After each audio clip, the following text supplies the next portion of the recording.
Mm. O sea,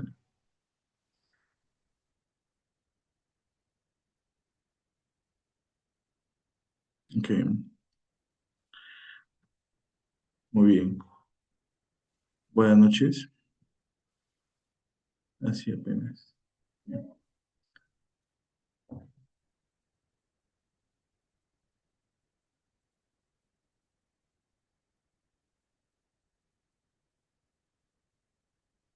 No sé qué pasó. Bueno, ya está.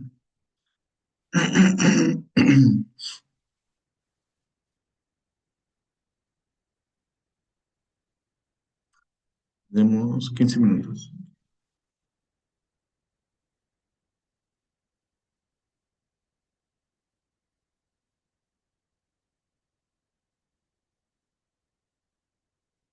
Hola, ¿qué tal? Buenas noches. Bienvenidos a esta sesión, a este webinar denominado Negligencia Médica.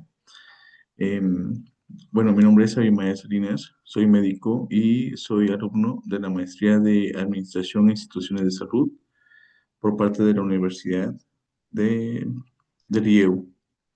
Ok, y bueno, a continuación vamos a ver este tema que es interesante y bueno, es uno de los patrones medulares sobre lo que es el tema médico legal que lo vamos a ver a continuación. Y bueno, para comenzar vamos a tener lo que es el concepto de salud. Salud, denominado por la OMS, es un estado de completo bienestar físico, social, psicológico y no solamente la ausencia de afecciones o enfermedades. Y enfermedad, entonces, es la alteración o desviación del estado fisiológico o en las partes del cuerpo que son causadas por una causa específica. Pueden ser con síntomas o signos característicos y cuya evolución es más o menos probable o menos previsible. Ante estas denominaciones, tenemos lo que es salud y enfermedad. Vamos a tener como claro que la persona que pierde la salud o que se encuentra en enfermedad, la vamos a denominar paciente o usuario, y el proveedor de salud se le va a conocer al médico, al enfermero, al profesional de la salud, al odontólogo, nutricionista, radiólogo, que nos van a apoyar a recuperar la salud del paciente. Entonces, a través de esto, la relación entre lo que es un paciente y un servidor o un profesional de la salud, se hace lo siguiente, que es la relación médico-paciente. Y bueno, aquí está implicado pues muchísimas situaciones porque se ven como la, tenemos que ver la salud, pero también la confidencialidad del paciente, cómo es que nos vamos a llevar en términos de relaciones. Y sobre esto se han hecho algunos análisis, las cuales nos han arrojado lo que son legislaciones en materia sanitaria, sobre todo lo que es el tema de derecho sanitario, que es un apartado de la misma rama de derecho. Y en base a esto, pues tenemos algunos derechos de los pacientes, los cuales deben de ser considerados al momento que nosotros los tratemos. Primero, estos derechos de los pacientes están desarrollados a partir de lo que es la CONAMED, que es la Comisión Nacional de Arbitraje Médico. Y bueno, vamos a comenzar a desglosarlos. El primero que nos dice, el paciente debe de recibir atención médica adecuada. Y esto es de acuerdo a lo que el paciente realmente necesite o amerite. El recibir el trato digno y respetuoso. Al momento que el paciente llega, nosotros debemos de comportarnos de manera respetuosa, que sea independientemente del sexo, la raza, el género, debemos de guardar pulcritud al momento de recibirlo y de escucharlo. La tercera, que es recibir información suficiente, clara, oportuna y veraz. Y aquí está subrayado en negritas porque hacemos énfasis en esta parte, porque es donde la mayoría de las personas se quejan. La mayoría de los usuarios, pacientes, tienen como ese tipo de situaciones con los médicos, con los enfermeros, con los nutriólogos, odontólogos, porque aquí es donde se hace como esa controversia, sobre todo porque no se le explica al paciente adecuadamente los procedimientos que se le va a hacer, también lo que son las consecuencias o las complicaciones que va a tener si es que no se toma un medicamento, si es que se lo toma de más, de los procedimientos que se puedan desarrollar. O, por ejemplo, cuando no se habla con claridad acerca de la gravedad que tiene el paciente sobre su enfermedad. También decidir libremente sobre su atención. Es decir, el paciente es libre de si quiere ser atendido por nosotros o con alguna otra persona, con alguna otra institución, y si realmente quiere tomar o no el tratamiento, si quiere seguir o no el procedimiento, es libre.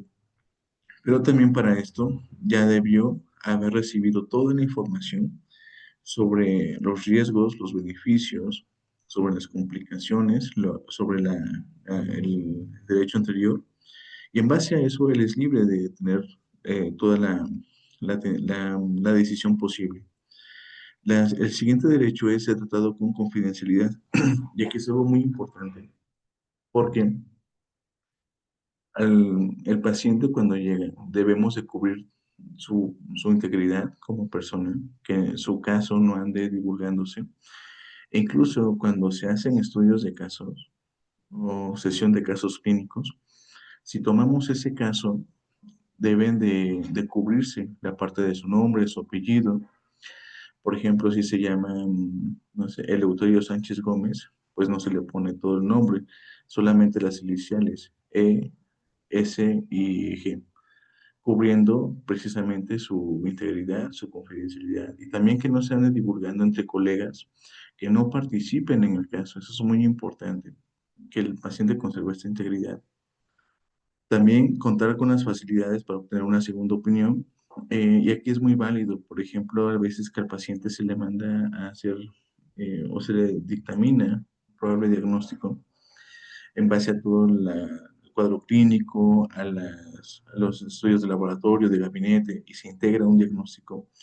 Pero aún así hay veces que, sobre todo cuando los diagnósticos son muy complicados o son difíciles de abordar, de manejar en esta parte, de asimilar psicológicamente, ellos sobre todo piden una segunda opinión y están en todo su derecho también de hacerlo.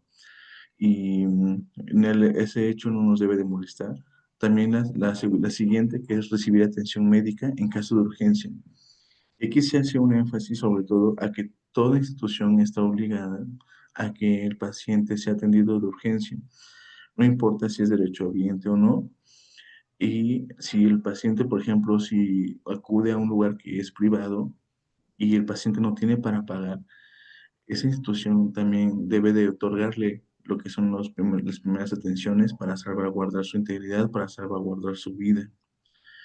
Ya después, una vez estabilizado, se puede referir a un hospital el cual se encuentra ya con el seguro médico que el paciente utilice, pero en primera instancia, todo hospital o toda unidad debe de salvaguardar y de brindarle atención médica en caso de urgencia. Y aquí la siguiente, que es contar con un expediente clínico, que es otro derecho de los pacientes y está subrayado también en negritas, porque es otro, como, es como el talón de Aquiles de nosotros los médicos, la mayoría, porque a veces los expedientes clínicos no están bien formados, no llevan todo el orden que debe de seguir de acuerdo a la NOM 04. Entonces aquí es donde a veces, por ejemplo, ustedes le pudieron haber hecho, o nosotros le pudimos haber hecho un buen procedimiento al paciente, le pudimos haber dado los mejores medicamentos, pero si eso no se pone en la nota de evolución, no se pone en los procedimientos, pues es como si no se hubiera hecho. Entonces aquí, tanto el derecho del paciente como también nuestro respaldo, es necesario que se cuente con un buen expediente clínico, bien formado, bien integrado y en su totalidad. También ser atendido cuando se inconforme por la atención médica recibida. Y que algo muy importante es de que una vez que el paciente no ha sido atendido adecuadamente, o sea, él siente que no ha sido atendido, el sucesor, bueno, no el sucesor, el jefe inmediato tiene la obligación como de escucharlo antes de que salte a más salvoconductos. Entonces el jefe inmediato tiene como que esta parte, tiene la obligación de escucharlo y también el paciente el derecho de que sea atendido a esta inconformidad, de que se queje, de que tal vez fue recepción, tal vez fue el médico en turno, tal vez fue el enfermero, la enfermera, los compañeros que están en intendencia, los pacientes, los compañeros que están en camillería, o sea, todo ese tipo de situaciones tiene derecho el paciente a externarlo. Entonces, está dentro de sus derechos. Pero, así como el paciente tiene derechos, también tiene obligaciones, pero esas obligaciones van conforme a toda a la información que nosotros le brindemos. Y bueno, como ellos también tienen derechos, pues también nosotros lo tenemos, sobre todo los proveedores del área de la salud. Aquí hay una carta donde hace énfasis a los médicos, el cual nos recita cartas de los derechos generales de las médicas y de los médicos. Y el primero, que es ejercer la profesión en forma libre y sin presiones de cualquier naturaleza.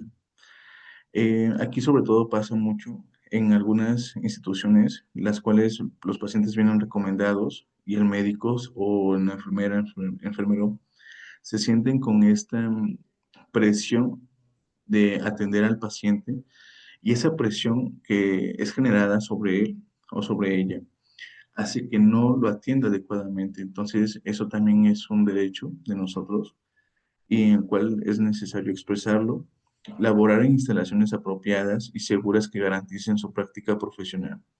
Y eso pasa sobre todo en las comunidades o en las instituciones donde hay mucha violencia, ahorita que se está desatando la violencia contra el narcotráfico y bueno, demás conflictos de interés que a veces se tienen entre algunos grupos, pues no se puede ejercer de manera segura.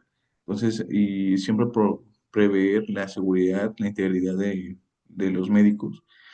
Eso es importante y ahí es donde se pueden hacer algunos cambios. Es necesario que también sean escuchados, de que externen las inconformidades o, o por lo que se encuentran pasando. O también, por ejemplo, esto pasa con los residentes.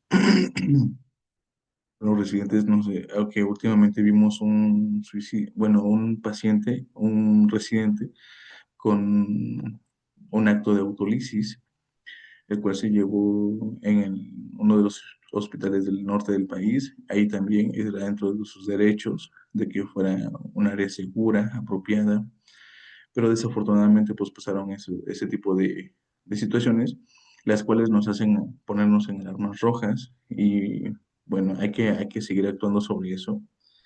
También la tercera, que es tener a su disposición los recursos. Es decir, por ejemplo, si nosotros queremos ejercer, queremos tener queremos dar una buena atención al paciente, por parte de las instituciones, ya sean públicas o privadas, tenemos que tener los recursos, es decir, estetoscopio, manómetro, otoscopio, negatoscopio, recursos que sean necesarios para la mejor atención del paciente. Guantes, abatelenguas, o sea que son de lo que se utiliza día a día. El siguiente, que es muy importante, que también está subrayado en negritas, y nos dice abstenerse a garantizar resultados. Y aquí es algo muy importante, porque nosotros como médicos o, por ejemplo, todos los proveedores del área de la salud, no debemos de garantizarle al paciente o decirle, sí, totalmente con este medicamento se va a curar y se van a ir sus males. No. Y ponemos el caso de un ejemplo como la faringoamigdalitis. La faringoamigdalitis ya sabemos que, por ejemplo, es el agente causal, el estreptococo beta-hemolítico y el tratamiento de elección, amoxicilina con ácido clavulánico. Pero ¿qué pasa si esa bacteria ya es resistente a la amoxi con ácido clavulánico? Pues no le va a hacer. Y ustedes o nosotros le garantizamos al paciente que se va a curar con eso. Pero hay cosas que no dependen de nosotros. Hay factores que son externos y de los cuales nosotros no podemos ser partícipes. Entonces, nunca garantizar resultados. Eso es algo muy importante. Entonces, aquí el siguiente que es recibir trato respetuoso por parte de los pacientes y sus familiares. Y aquí es muy importante porque hay veces que también, sobre todo en pacientes cuando ya están en la parte terminal o pacientes cuando los pacientes mueren, los familiares se tornan de una forma muy agresiva y que es muy igual tal vez por la parte de el duelo que están pasando, pero es muy importante que también se nos respete y que se nos haga valer esa parte de los derechos. El siguiente, que es tener acceso a educación médica continua y ser considerado en igualdad de oportunidades para el desarrollo profesional. Y esto, por ejemplo, con nosotros como profesionales, que nosotros podemos participar para hacer un examen nacional de residencias, continuar con una maestría, continuar con un doctorado, continuar con diplomados. Entonces, nosotros tenemos el acceso, tenemos ese derecho a seguir preparándonos y eso también va de la mano con la mejor atención que podamos brindar. El siguiente derecho es tener acceso a actividades de investigación y docencia. Es decir, podemos tener múltiples trabajos de investigación y también el derecho a que sean publicados, ya sean en revistas o en revistas, seminarios nacionales, internacionales, incluso también en algunos seminarios, en algunas ponencias, y también el derecho a la docencia, que nosotros podamos dar clases y eso es muy importante, sobre todo manejar la docencia es algo que es un autoaprendizaje y es muy interesante cómo se desarrolla todo este ámbito. El siguiente, que es asociarse a promover sus intereses profesionales, es decir, cada, cada agrupación, cada profesión se puede asociar con demás profesionales del mismo interés, por ejemplo, odontólogos, nutriólogos, médicos, eh, enfermeros, técnicos, y cada uno agruparse de acuerdo a las necesidades, sobre todo para que se pueda reforzar esta parte académica, esta parte profesional. Por ejemplo, bueno, con respecto a la parte médica, hablamos sobre los médicos. Hay una sociedad estatal de médicos generales, una sociedad nacional de medicina interna, una sociedad nacional de cirugía o grupos así que se van conformando y de los cuales pueden ser partícipes, donde también participan en congresos, en educación continua. Entonces todos tenemos el derecho de participar en este tipo de asociaciones. También salvaguardar el prestigio profesional. Y que algo muy importante, sobre todo ahorita eh, conforme van pasando conforme van cambiando los tiempos, el paciente por lo regular graba ya sea por video o por audio. Y eso que graba hace que también nos pueda corromper o pueda desprestigiarnos en cierta forma, porque se pueden utilizar palabras o fragmentos de video a la conveniencia del paciente. Si esto llegara a pasar, nosotros podemos incluso también demandar en ese tipo de situaciones para salvaguardar el prestigio que nosotros debemos de conservar. Entonces, y pedirle primero al paciente, ¿sabe qué? No puede grabar porque no es parte de su derecho. O sea, y el salvaguardar el prestigio de nosotros es parte también es parte, eso sí es parte de nuestro derecho y podemos poner limitantes. También percibir remuneración por los servicios prestados.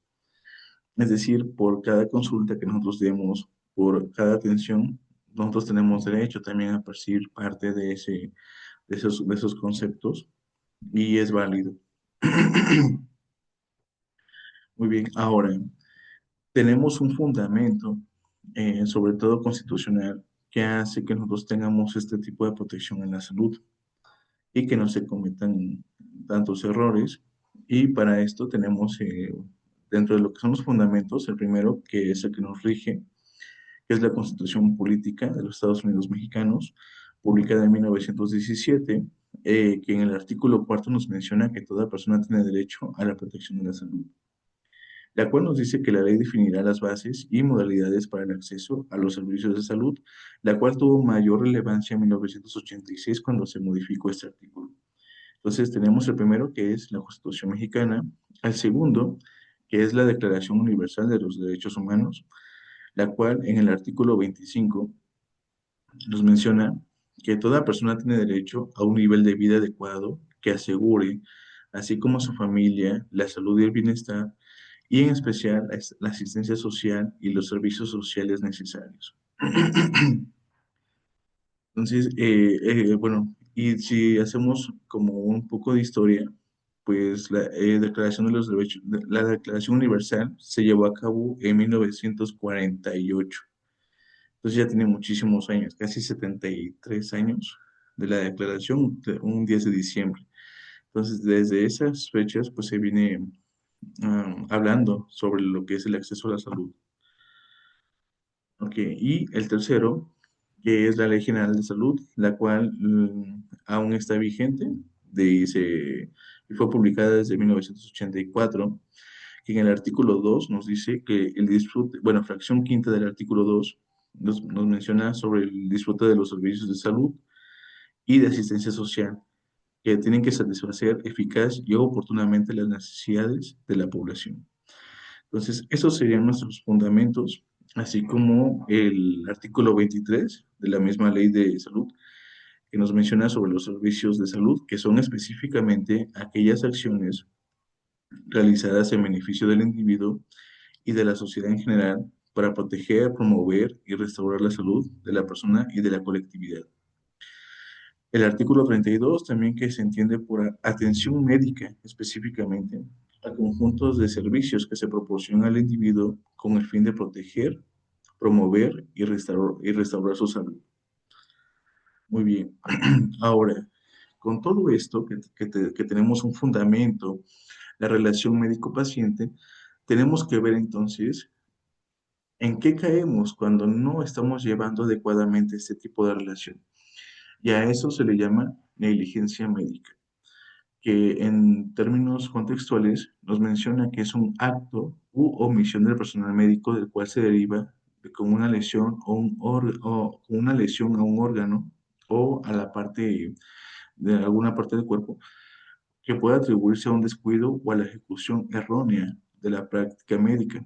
Y esta se va a dividir en dos. Una que es mala praxis y el siguiente que es un error médico. Entonces tenemos dos divisiones de esta negligencia médica. Vámonos con el primero, que nos dice mala praxis. Son las acciones o omisiones indebidas por parte del profesional de la salud que pusieron en riesgo la vida o la integridad física del paciente. Y aquí nos desglosa sobre lo que es la impericia temeraria y el dolo. Negligencia, que es la falta de preocupaciones médicas, la falta de prudencia, es decir, que el médico o la enfermera no tuvieron el cuidado suficiente. La impericia, que el médico no tiene la capacidad ni la formación suficiente para tratar a un paciente y por culpa de sus acciones sufre un daño. La impericia temeraria va todavía un poco más allá. Nos dice que a pesar de que el médico no domina cierta estrategia, decide realizarla. Y creo que eso es algo eh, muy criminal, muy criminal. O sea, si no sabemos hacerlo, de preferencia no causar daño. Lo que decía Hipócrates, primero no causar daño. Muy bien, ahora el error médico, aquí nos habla, o en este tipo de definición, nos dice que son errores u omisiones causadas por descuidos por parte del personal. Aquí algo muy importante, que es, bueno, nos menciona que es la ausencia del personal capacitado para atender emergencias, la negativa sin justificación por parte de recepción para otorgar una cita, la falta de disponibilidad de citas o la coacción de la administración de un hospital. Es decir, que no haya una buena administración del tiempo, personal y espacio.